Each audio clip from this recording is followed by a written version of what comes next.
के होई जरूर गर्मी बरसात सर्दी हो।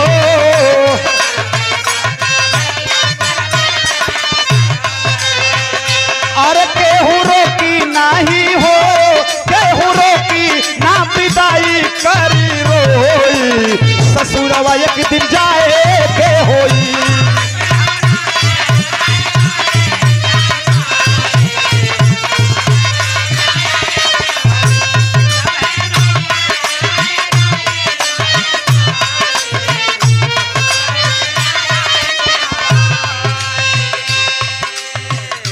हमारा रामा कवि का लेखनी देखो का बता रहल बा।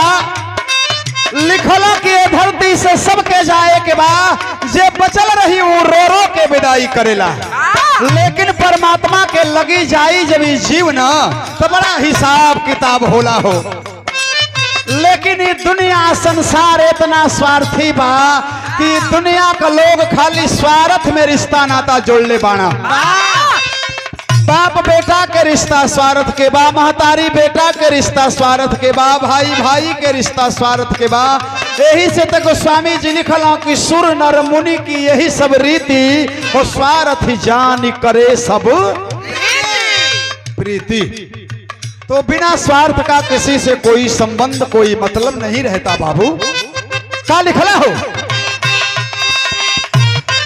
अरे दया दान और धर्म का गहना सजिया पिया निहरिहा हो, सजिया पिया निहरिहा हो रामा।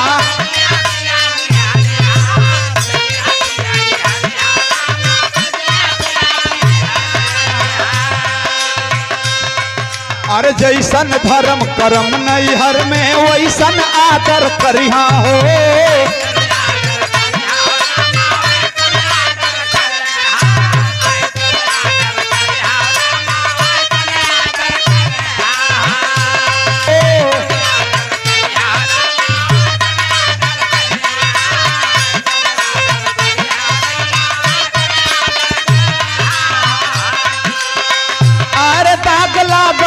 चुनरिया केला धोई हो, दाग लागल चुनरिया केला धोई, ससुरवा एक दिन जाए के होई।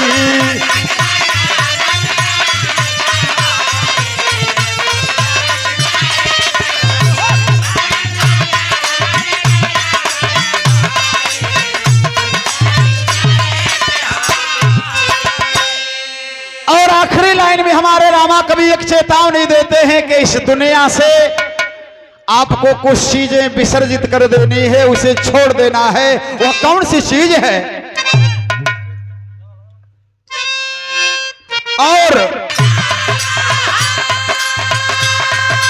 रामा कवि कहें जो बाचल वो करे बचाला।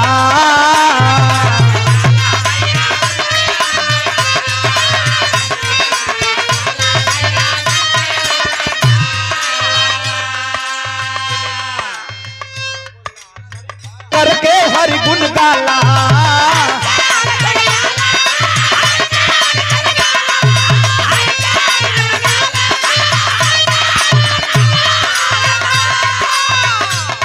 अरे रामा कवि कहे जो बाचल वो करे बचाला।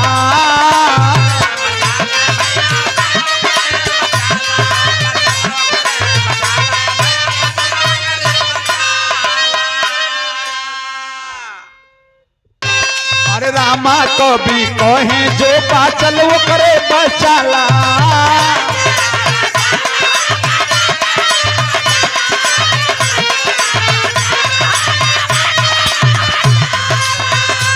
पंचदेव गावे गीतिया सजोई हो, पंचदेव गावे गीतिया सजोई, ससुरवा एक दिन जाए के होई।